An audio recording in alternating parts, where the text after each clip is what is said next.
Good evening and welcome to episode 3 of the Saints and Sinners podcast. Now today is a very special interview for me because I didn't think I'd be able to get someone huge on such a small platform as we've only just recently started our channel. However, if you like what you see, we'd like you to like and subscribe today. And without further ado, I'd like to introduce you to my guest, Tristan Tate. How did you manage to get such a big name on your interview, Rory? I mean, I don't understand. You've just started on Rumble. Your channel's relatively small. How did you manage to get such a big name on your podcast? I'm impressed. I don't know. I mean, it took a lot of convincing, but I mean, we're here now, so we're going to get it going. I've wanted to do this interview for a little while now, and I think I've got some good questions today. Some questions that people would like answers to. Well, you are in a very unique position. And for those of you who don't know at home, the reason he got me on this interview is because I've known him since he was 18 and he's currently at my house. So I thought, why not?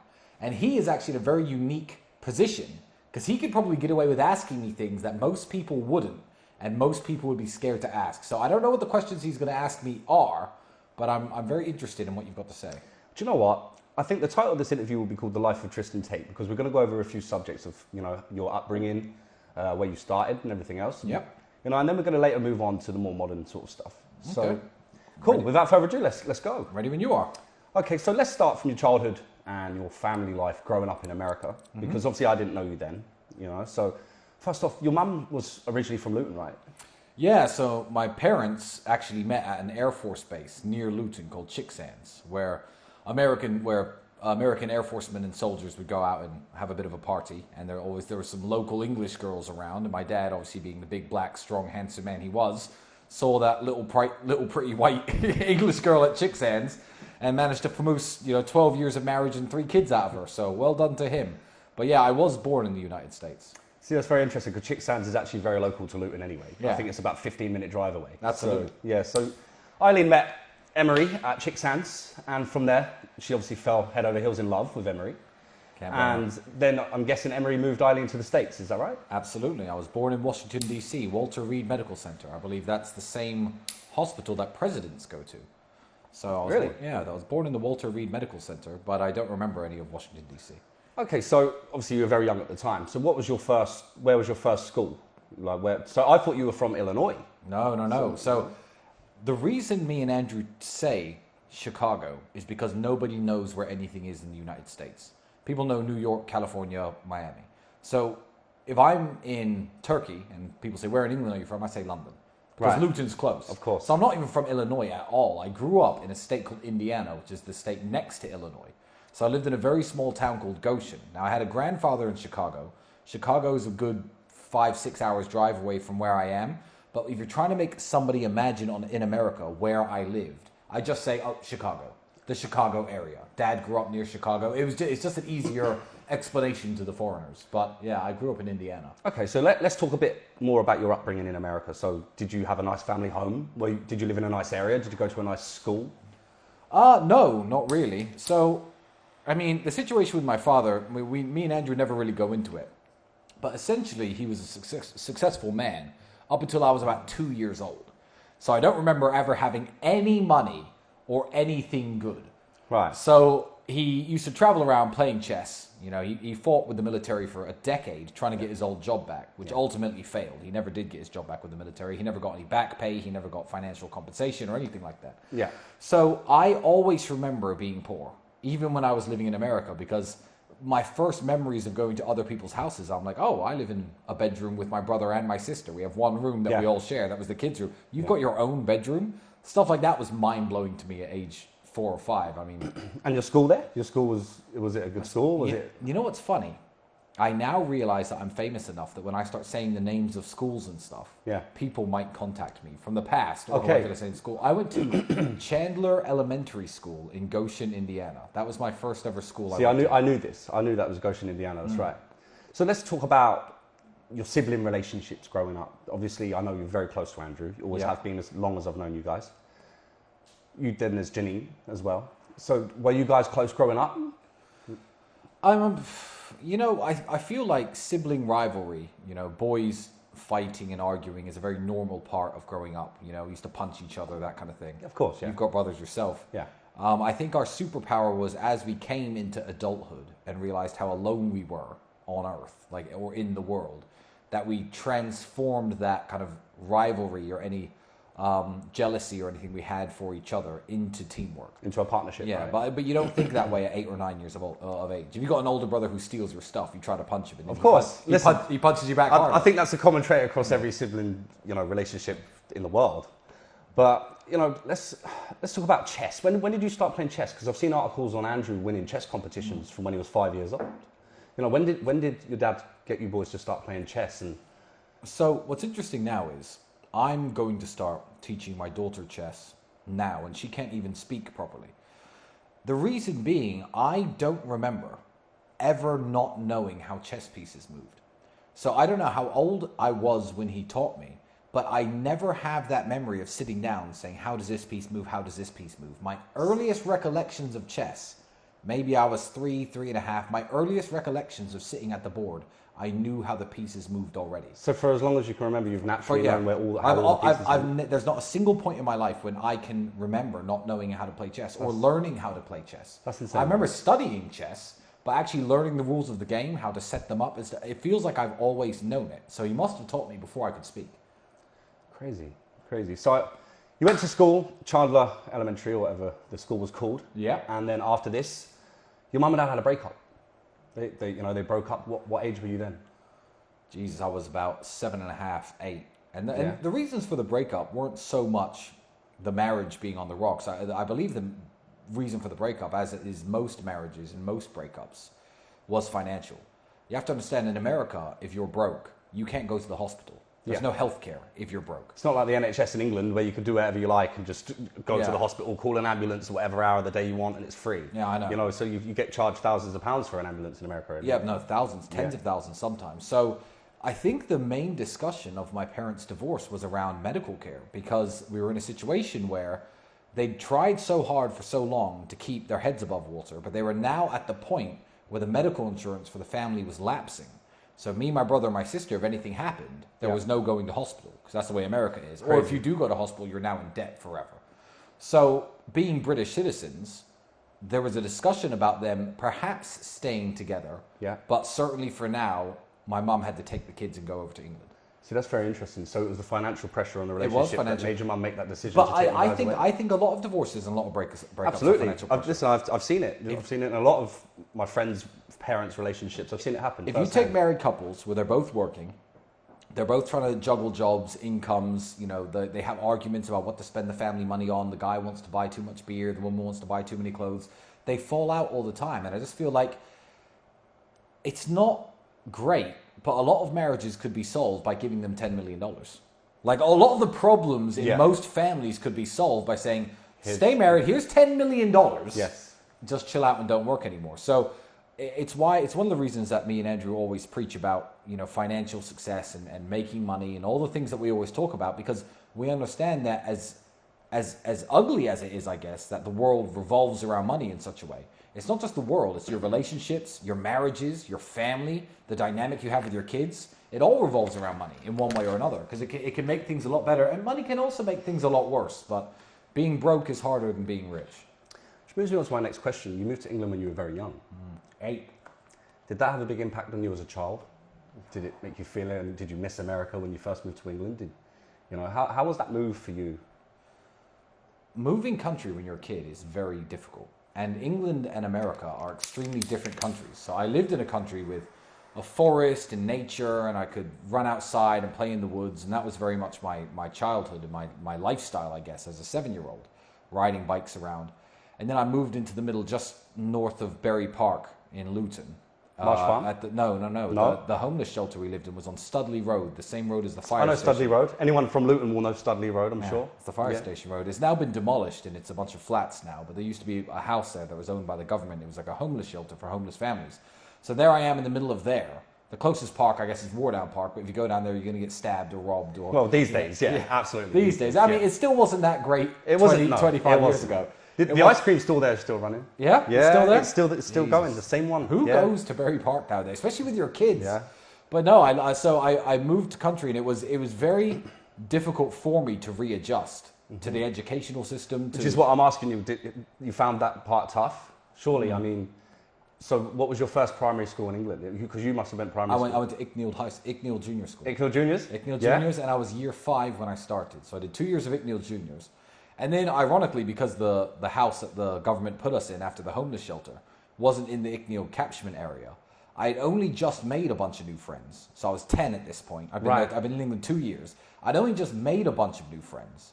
And then suddenly everyone's going to the same high school and I have to go to a different one. So I lost all my friends again 2 years So you later. went to Lee Manor from Icknield. From Icknield. And that's not normal in the catchment area. No, it was me and 4 other people. I still remember their names. Lauren Stachini, Taisha Davis, and Mark Curtin. I've heard a few stories about you and Mark. Mark's a good friend of mine. So those are I still to this day, isn't that weird? That all these years later, I remember the only 4 people from Icknield Junior And you'll School. never forget. And I haven't said the word Lauren Stachini or Taisha Davis in 14, 15 years. I haven't even heard of them. But I still remember 4 of us from that school got to go to Lee Manor. So yeah, that sucked. Did you ever deal with a lot of, so being an American kid with an American accent, did you deal with a lot of, not so much bullies, but did you ever have any conflict for being the American kids or? No. No one cares if you're American. I think that culturally you're different and you know that you're different. Yeah. I think nowadays British kids and American kids are a lot more similar than they were back then. Before the internet, before TV shows mixed the cultures too much. England was England and America was America. No, I didn't really get any trouble for it. If anything, people thought it was cool that I was American. Yeah, I did think that. Yeah, so people wanted to talk to me more. But no, I've never in my life had any cases of bullying or anything like that. And I've always been quite headstrong and stood up for myself. Listen, you've never been scared of a straightener, I'll tell you that much. I've never been scared of a straightener. What I will say is, so you went from Icknield to Lee Manor. Lee Manor, quite renowned for being quite a rough school. The worst school in Luton, which is one of the worst towns for education. I mean, its Ofsted reports weren't great. Yeah, I've heard it's doing much better these days. Do you know what? I think they've had a revamp of the school. It's been renovated and they've got new teachers in. And they've revamped the entire council estate. Yeah. But when I was at the school, it was under a state of what's called special measures. So the government was actively inspecting the school every 4 to 5 days to stop crime and drugs, and all the teachers were just I remember at the time it was really rough. Yeah, and they weren't hiring teachers on contracts. They were hiring specialist teachers who were ex-police officers and stuff. Crazy. It was really bad when I went to it. So crazy.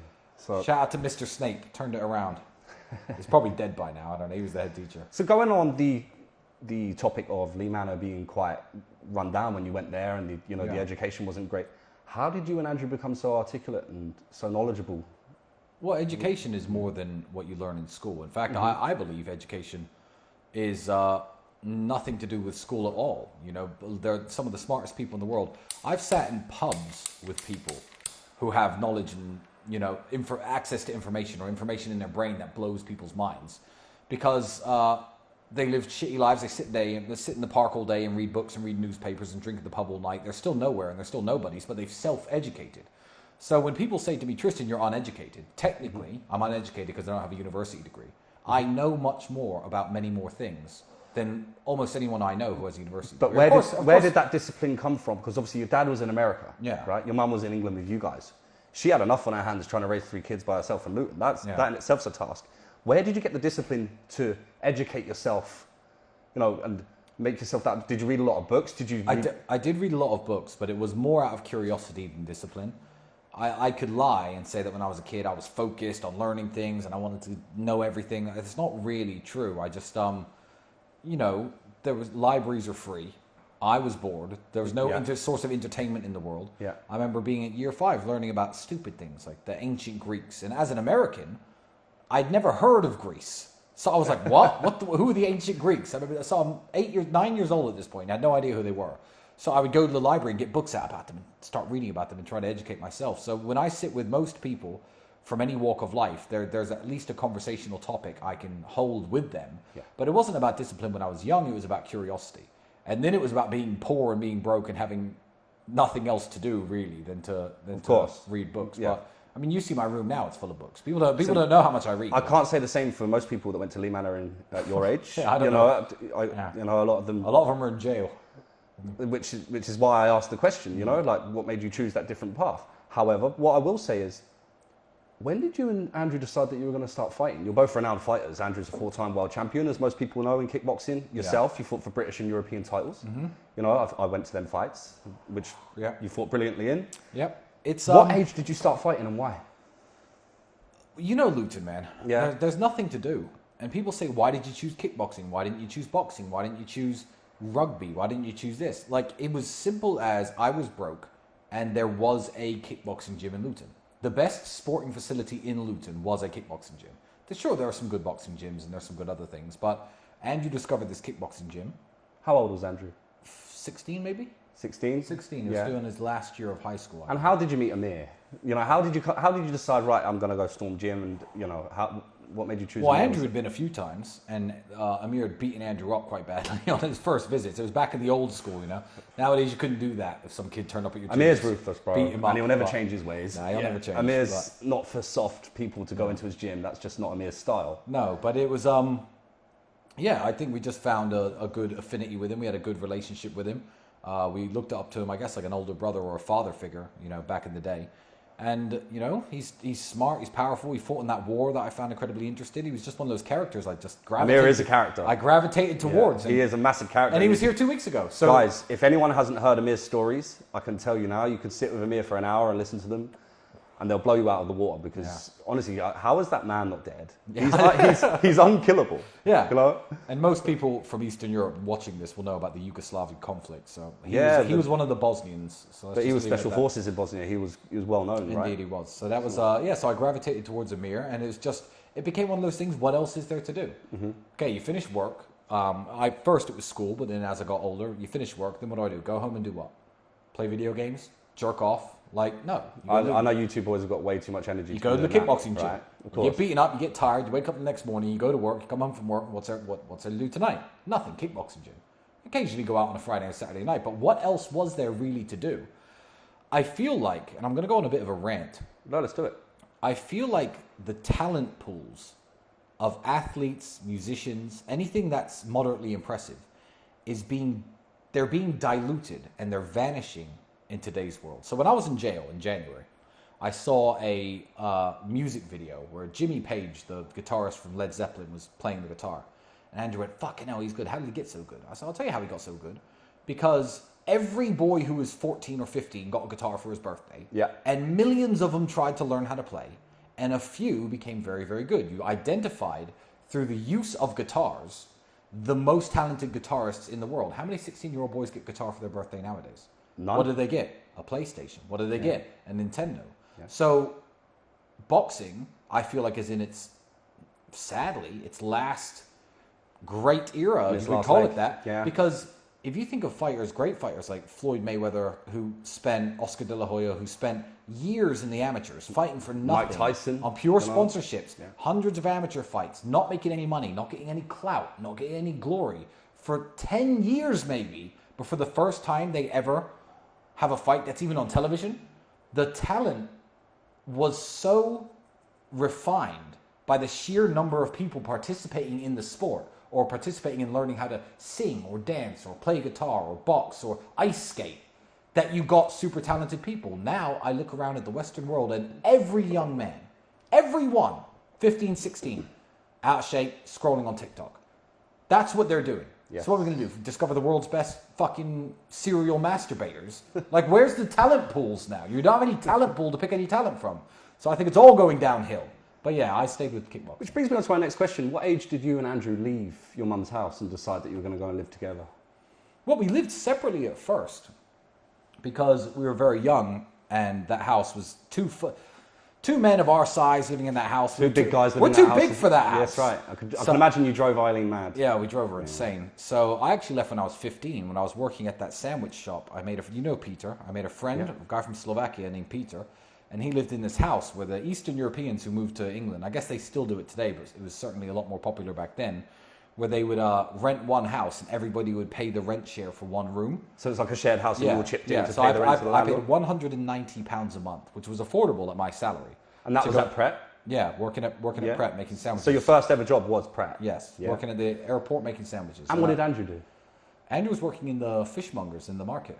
I know the fishmongers. So Andrew's famous K. Ashley fishmongers in Luton Market. Yeah. Insane. So Andrew was working at the fishmongers for many years. They need to put up a plaque or something with his face on it behind the counter. Yeah. I think they should. I feel like the Pret at Luton Airport should have put up a picture of my face as well. Do you know what? I was there recently before I came here to stay with you guys. I went to Luton Airport in departures, and I went to Pret and I got a sandwich, and I thought, fucking hell. When you posted that on Twitter, some kid messaged me saying, "Ha ha, you really worked there. I still work there now." Yeah. And I started DMing him, asking like, who did you still know? Because all the people who worked there when I worked there, turns out one of the guys I worked night shift with went on to be the manager. And when that kid first started, that guy was his manager. So this guy had that guy's number. Wow. So I got my friend Richard's number off this kid because you posted that on Twitter. Wow. So I've reconnected with an old friend I used to make sandwiches with.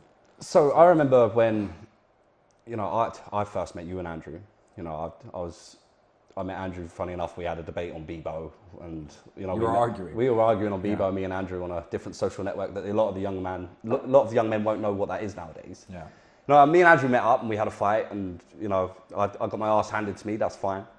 And after that, we actually realised we had a lot in common in terms of our views and our sense of humour. And that's when I met you guys. You lived in a town called Hitchin in an apartment, right? Indeed, I wasn't doing too badly when you met me. I mean, I wasn't doing great, but. How old was I? So I must have been about, what, 20? But there were times when you guys were struggling, right? Yeah, no, it got worse after I met you. Yeah. Hitchin was okay. Then when I was living in Dunstable, it had gotten really bad. So I've had my ups and downs in life. You know, the path to success isn't one big straight graph on its way up. Which brings me on to my next question. What was the hardest point for you and Andrew in terms of financially? The hardest point financially, me and Andrew were partners in a company that made television commercials. So it was essentially a phone sales office where everyone would make lots of calls every day to all sorts of different businesses and try to convince them to buy television advertising. Now, television advertising was big and it was popular and everybody wanted to do it. So when we first started the business, that was when you met me. I remember you were doing telephone sales, is that right? I had a bit of money. I had a nice flat that I was renting. We had that Porsche Boxster car that was on finance. It was the Porsche Boxster S, the red one? Jeez, that's bringing back the years now. But the thing is, television advertising, we didn't have any foresight. The internet killed television advertising. And we were still trying to sell these television advertising campaigns. We still had a few clients that were still hanging on. But there was the year when I was living in that flat in Dunstable, when I couldn't afford the electricity. I remember. That year, I think for the entire 12-month period, me and Andrew made probably less than $7 or $8 grand total. Didn't it get to a point where you were using the communal electric from the hallway to run into the flat? Yeah, so we ran out of electricity. We put an extension wire in the hallway and ran it into the apartment to charge our phones and our computers and stuff. Yeah. And you couldn't close the door because the wire was too thick. I remember these times because knives under the pillow. Andrew and Tristan used to make this dish, and it was called Flavour. And it was the most bland dish you could ever have. And it was made of cheap mince, rice, sweet corn and peas. And beans, kidney beans, all thrown into a pot. So it had everything you needed to train and to survive. Yeah. But you used to freeze big pots of that for the week. But we ate the same thing every day. Yeah, I remember I used to do it with you. And that was also the year where I'd go to KFC. Everyone knows that story. That's right. That's where the KFC story is. I'm not going to repeat myself.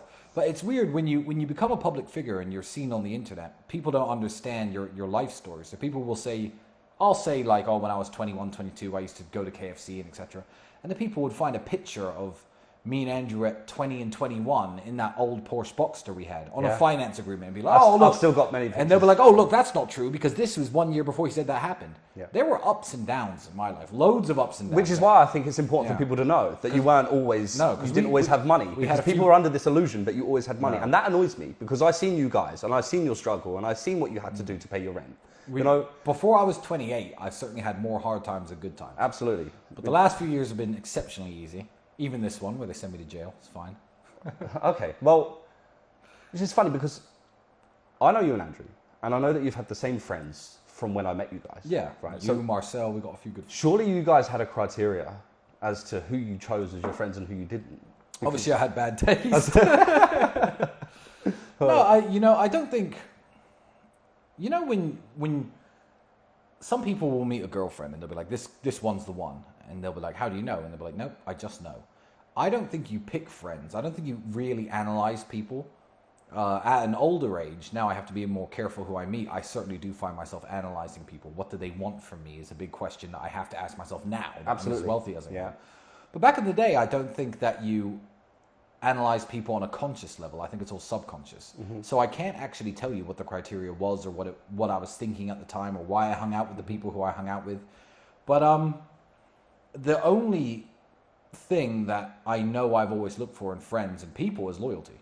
I know that I just know that because me and Andrew have always had that. So we couldn't have anyone in our group who would betray that kind of trust and concept. Which I will say, everyone that I know from your group of friends, who are my group of friends too, every single one of them, their loyalty is unmatched. Of course. And I will say that, like, no one's ever broke the code. No, and that's how I've picked them. And I didn't do it on purpose, I guess. But I still have those same old group of friends that stand by me. I think I always will.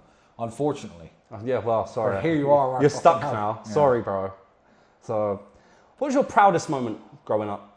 What was your proudest moment? That's an easy story. My proudest moment growing up, I was 24 or 23. The television advertising business had died, and me and Andrew had moved on to other things. But there was this one client that we were trying to work with. We were trying to get this company on television. Very, very big budgets. Me and Andrew were set to make, the profit wasn't big. It was like, £500,000, but it all had to be spent on airtime and all this kind of stuff. Right. But me and Andrew were set to make about £60,000. Which back then, ooh, I had never seen more than 15 in my life. Yeah. So we were set to make £60,000 together. And we finally made the commercials and put them on television, and we got the deal and we got the money in the bank. And we bought an old Aston Martin. It was an Aston Martin Vantage. Do you remember the first one I ever bought? I do. I remember it very well. We bought this old second-hand Aston Martin Vantage that wasn't in the best shape, but it cost us £60,000 exactly. That's everything you had? We scraped together enough money to pay the insurance for it. And I was driving home from the showroom in Cambridge with Andrew in that car. And that will always be my proudest memory. You see how I buy cars now. The other day, I was on the phone right where you're sitting there, and I bought 3 Aston Martins over a video call. Yep, cool, I'll take it. Yep, this color. Now it's lost its magical feeling in a way. I enjoy cars, and I always will. But that first one, when we were driving that car, the first time I've realized that people are like staring at me. Everyone looks when the car goes by. It's because it's an Aston Martin. I think now supercars are a bit more common if you live in Bucharest, etc., or a city that has a lot of money. But sometimes I forget the feeling. Like I'll be, even a year and a half ago, 2 years ago, I was driving. See, it's nuts that you bought a car with 60 grand and that's all you had. See, a lot of men would be too scared to do that. They'd use that 60 grand as a safety net. And that's very poor financial advice because buying a car with all £60,000 of your money is a poor financial decision. And people still have a go at me about this today. So young people and internet entrepreneurs will buy like their first Lamborghini and their first Ferrari. And people will quite rightfully check them and be like, oh, well, you shouldn't have bought that Ferrari. You should have invested it in this. You should have invested it in that. And in one way, they're right. But in another way, I was a 24-year-old who owned an Aston Martin outright. No finance agreement, no rental agreements. I was 24 and I owned an Aston Martin. So if you think you get a big chunk of money, it's the only money you're ever going to have in your life, invest it, do whatever. But if you believe in yourself, if you believe in your abilities, if you believe in your capability as a man to go out and keep conquering, then by all means buy the Aston Martin. Because now I can't. What's funny is a lot of people in Luton at the time when you bought that, they would argue to the heavens with me that it was on finance. Yeah, I used to have to sit there and tell them, no, they bought it. They bought it. And people just refuse to believe it. But people will only stop saying that when you get to insane levels of money. At least twice a day on Twitter, people say, haha, they have a bunch of rented cars. I rent 40 supercars every day. I'd have to be that doesn't make sense. It doesn't make any sense. Tate is stitched in the back of my Bugatti seats, but people will always talk shit and people will always hate on you for doing well in life. But if you're a young man and you've closed your first big deal and you have your first bit of money and there's a car you want, maybe it's a BMW, maybe it's a Mercedes, I would say, with all the financial advisors and business nerds on Twitter who will tell me not to say this, I would say go out and buy that car. Yeah. And then that car will increase your image. And then continue working, continue grinding, and then buy more cars. And it motivated you to do more. Now I can buy anything I like. And now when I buy something stupid like a Koenigsegg for 4.4 million, like the one that's on its way, and people say... I've seen some of your car purchases. They're insane. I know. And I mean, they're endless and they're unlimited. And when that arrives, there's going to be some nerds saying, 4.4 million, he could have done this and invested in real estate and bought stocks and bought crypto. Now, you think I don't do that? Here's the thing. Now people think that I just buy cars and I have no portfolios, no backup, no savings, no property, nothing. They have no idea what I invest where. But the fact that I can buy a $4 million car outright means I have at least $4 million cash. Yeah. But I would say that if you see someone like me buying a $5 million car, they've got at least 25 or 30 cash. And they're doing smarter things with the rest of it. I watched you go on Shipwreck the Island. Shipwreck! Shipwreck the Island, Channel 4. I watched you go on it. You were actually living at my house at the time. I was. Me and Andrew stayed at my house because my dad had an operation. My mum had moved out due to my own family divorce.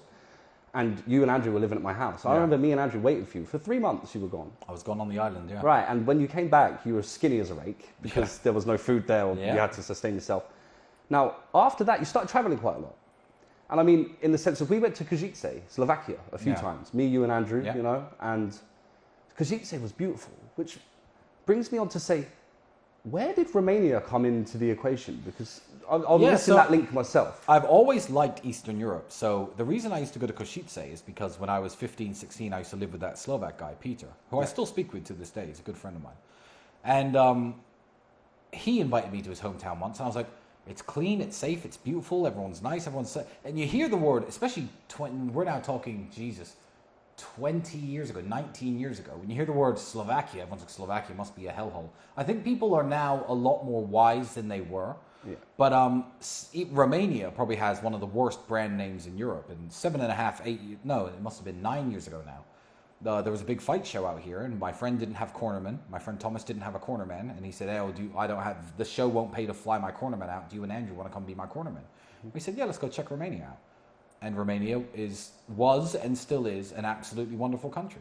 And I know people want me to talk shit about Romania. And I've been very pleasantly surprised by Romania. I've been here a few times. You know, I lived here for a while before. You know, you've showed me everywhere, and the scenery is stunning. I'm not going to go into that. And England was getting worse and worse. So I just thought, you know what? I've got some good friends in Romania. Property's cheap out there in Romania. So I bought a flat that cost me 40,000 euros for a nice flat in the mountains in a village near Brasov. And what's funny is people dig this stuff up now. Oh, Tristan thinks he's a baller, but we've been reading his property records, and he used to live in a 40,000 pound flat. Yeah, well, I was like 27. Like, how is that a dig? How is that an insult? Leave me alone. But yeah, obviously now I've got properties in Dubai worth 20 million plus, so everyone can shut their mouths. But I just fell in love with Romania. I really enjoyed it here. I thought it was a wonderful country. I still think it is. Hopefully I'll be able to stay. It depends on how the situation ends. But better than England. England's going downhill. You moved to Romania. You started the webcam business. You started to do quite financially well because you were in a much better position when you moved to Romania. And I'd like to talk about the webcam business, actually. I'm glad you asked me about the webcam. Okay, let's talk about it. Well, what people have to understand is this. Right now, people are digging up a bunch of crap from my past about how to run a webcam studio, my instructional videos on how to run a webcam studio. First and foremost, Romania is one of the capitals worldwide for webcam studios. There are politicians who own webcam studios. I know restaurant owners who own webcam studios on top of the restaurants. Now it's getting less and less popular. Fine. I mean, the business has died, essentially. I've been out of the business for many years myself. The business is dying. But if you drive to Bucharest city centre right now, I'm not going to say its name, there's a huge billboard. It's been there for years. Seen it. Yeah, for the biggest webcam studio in the city. Yeah, I've seen it. So it's a very popular business here. It's completely legal. Everyone pays their taxes. It's a normal line of work. People are digging up old videos now where they're saying, oh, well, you know, they're arrested for human trafficking. Well, look at them talking about having girls working for them. Yeah. The current charges have nothing to do with my old webcam business. And the old webcam business, it was an interesting business to be in. And obviously my brother's converted to Islam now, and a lot of people are trying to reprimand us for it. What I'll say is this. Look, now that me and Andrew are in a position where we can guide young men, we can give young men who perhaps don't have the guidance they need a direction in life. And we've learned the hard way from trying different things, from coming up in a very bad way. We've learned the hard way how to live as men. So nowadays when people are reprimanding me because when I was 25, I started a webcam studio, and everyone's saying, oh, well, you know, you shouldn't have done that. Well, look, I was a 24-year-old with no money, struggling to pay the bills, who found a completely legal way to run business. You know, my employees were very happy. They got paid a lot of money. I was very happy. I got paid a lot of money. It was hard work. We were working around the clock, 24 hours a day, 7 days a week. I remember. I was there running wires around the house. Exactly. So now people are quick to reproach me for how I behaved in the past, as though when I was 25, I was telling everyone in the world, look, young men, everyone needs to be like me. I can show you the way. But that wasn't my message back then. I was a man trying to put bread on the table and trying to make money. And when people say, oh, the Tates made all their money in this business, no, we didn't. We made some money. But even back then, I was making less than 20,000 a month. He was doing really well, bro. Yeah, but that's really well. But you know how much I make today. You know how much I've made in the last 5 years. What you make today is disgusting, right? I don't want to go into that. Yeah, but my point is, my real financial success came after all of that. Of course, yes. So, you know, I like talking about the webcam business. I think it's very important. I talk about it even more now than ever before. Because people are Twitter detectives who think they can solve this case by finding out I used to run a webcam company. When I used to do podcasts about it all the time, are banging their heads against the wall because the police know I used to run a webcam studio. The people trying to frame me knows I used to run a webcam studio. Everyone involved knows I used to run a webcam studio. And there's nothing to do with a webcam studio in my criminal charges because it's a legal tax payable business and everyone in Romania runs one. So, yeah, so we They can use it as much as they like. It's nothing to do with the case. The people on Twitter can talk about it as much as they like. Of course. But what they can't do is make the police put me talking about a webcam studio in the criminal file because that's not a crime at all. So yeah, I did run a webcam studio, and that was, you know, I was doing very, very well. 15,000, 20,000 a month, I guess, 10 years ago. That's a lot of money to someone who has no money, bro. Oh yeah, that's a lot 10 of years ago, yeah. And considering 13 years ago I was completely broke, it was very good money, and that's when me and Andrew first started buying like the Lamborghinis and things like that. Where did the idea of Hustlers University and the War Room come about? Because I remember Andrew talking about, you know, when he started to build it. Where did the idea come from? Well, it's very interesting because me and Andrew have been under attack for a while. We now look back and they've tried to nip us in the bud. We didn't even realize at the time. 6 years ago was the first time Andrew got banned on Twitter because he had an argument with J.K. Rowling about mental health. I remember, yeah. And now J.K. Rowling is anti-transgender and stuff. She's coming around to the right side. So I guess maybe one day you've influenced her, right? One day I'll buy her a drink. Who knows? But they had some kind of argument, and Andrew got banned for talking about mental health on Twitter. Did you ever believe that the War Room and Hustlers University would grow to the size it is today? No, and it's not about the size. It's about the power that they have. So when Andrew first got cancelled on Twitter, he thought, you know what? I'm going to start my own little network. I'm going to charge, what was it, £300 a year for access to it. I'm going to call it Andrew Tate's War Room. And this way I can speak with the people who resonate with my message and, you know, build this little network group without Twitter because I'm banned on Twitter anyway. Yeah. So it was actually the people who tried to cancel us who have always made us stronger. So those were the beginnings of the War Room. And it wasn't that the War Room was such a great product because me and Andrew were in it that made it what it is. It was the quality of the people who signed up to the War Room that made it what it is. I want to make this very clear. The War Room was built by the people within it. There was a point about 2 years into it where we kicked half the people out because we realized, no, kick them out. We don't need their money anymore. We don't need the membership fee. It was more about having the high quality people. So you know what? Let's triple the price. Yeah. Screw it. Yeah. High value, good people only. And that's when the War Room became what it is. That's a great dynamic. Yeah, so the War Room is a very successful business network, and I think it always will be. The War Room isn't going anywhere. Yeah. And the War Room had my back when I was in jail. They know exactly the kind of attack that's happening on me. Everyone in the War Room is a wonderful person, and I've made some very good friends from the War Room. Yeah, I've met a few of them. You've you know what? You've met Iggy, you've met Jewel, you've met Justin. They're good guys. And these are people I've met through the War Room, which is insane. So I can now, although I have my old group of friends, because I vetted them when I was young, through loyalty, we all had the same message. You know, I used to lie and say you never have more than 5 friends your whole life, and that was a lie. Because what you have to understand is you're walking through the world hoping to meet these friends by random. By random chance, you're going to run into a guy with the same values as you, the same mission as you, the same mindset as you, the same goals as you, who's aligned in every way. You're not going to meet those people walking through the world. But I now have at least 30 real friends, 35 real friends, who I call my real friends. Yeah. People you haven't met. Yeah. Tig, Julian. There's so many guys from within the War Room who I've made really great friendships with because I'm not walking through the world trying to find them. We're all in the same room. That's now. right, you're all in the We're same all room. in the same room. Which I think is a very clever dynamic of how you brought that together. So the War Room is absolutely amazing. With that said, I mean, you've got Hustlers University now, and I've seen thousands of young men absolutely smashing it through the real world. Absolutely. Right? And so the real world teaches to me some illegal scheme. Oh, we do this, or go here, or take this, or sell this. We got the deal, and we got money in the bank, We bought an old Aston Martin. It's an Aston Martin Vantage. Do you remember the first one I ever bought? I do. I remember very well. We bought this old second-hand Aston Martin Vantage that wasn't in the best shape. It cost us £60,000 exactly. Everything we scraped together enough money to pay the insurance for it. And I was driving home from the showroom in Cambridge with Andrew in that car. And that will always be my proud memory. You know how I buy cars now. The other day I was on the phone right where you're sitting there, and I bought 3 Aston Martins over a video call. Yeah, cool, I'll take it. Yeah, this car. Now it's lost its magical feeling in a way. I enjoy cars and I always will, but that first one, when we were driving a car, the first time I've realized that people are staring at me. Everyone looks when the car goes by. It's because it's an Aston Martin. I think now supercars are a bit more common if you live in Bucharest, etc. But of course, city has a lot of money. But sometimes I forget the feeling. Like I'll be even a year and a half ago, 2 years ago, I was driving. It's nuts. You bought a car with 60 grand when that's all you had. See, a lot of men would be too scared to do that. They'd use that 60 grand as a safety net.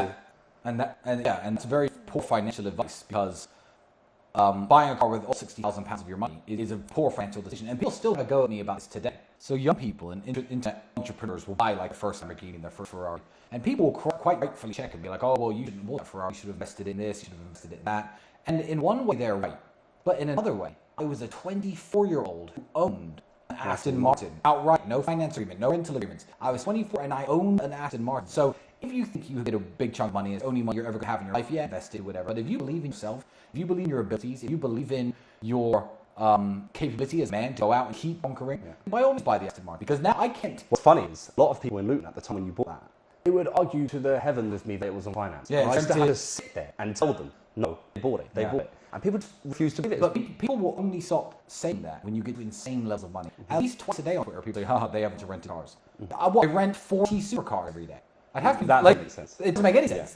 Stitched in the back of my Bugatti seats. But people will always talk shit. People will always hate on you for doing well in life. But if you're a young man and you close your first big deal and you have your first bit of money and there's a car you want, maybe it's a BMW, maybe it's a Mercedes, I would say, with all financial advisors and business nerds on Twitter who will tell me not to say this, I would say go out and buy that car. And then that car will increase your image and continue working, continue grinding, and then buy more cars. Motivate you to do more. Now I can buy anything I like. Now when I buy something stupid like a curtains egg for 4.4 million, like the one that's on its way, and people say, I've seen some of your car purchases. They're insane. And I mean, they're endless and they're unlimited. And when that arrives, there's going to be some saying, 4.4 million, he could have done this, invested in real estate, and bought stocks and bought crypto. Now, you think I don't do that? Here's the thing. Now people think I just buy cars, and I have no portfolios, no backup, no savings, no property, nothing. They have no idea what I invest where. But the fact that I can buy a $4 million car outright means I have at least $4 million cash. Yeah. But I would say that if you see someone like me buying a $5 million car, they've got at least 25, 30 cash. And they're doing smarter things than the rest of it. I watched you go Shipwreck the Island. Shipwreck! Shipwreck the Island, Channel 4. I watched you on it. You were actually living at my house at the time. I was. Me and Andrew stayed at my house because my dad had an operation. Mum had moved out due to my own family divorce. And you and Andrew were living in a house. I remember me and Andrew waiting for you. For 3 months you were gone. I've gone on the island. Right, and when you came back, you were skinny as a wreck. Because there was no food there, or you had to sustain yourself. Now, after that, you started traveling quite a lot.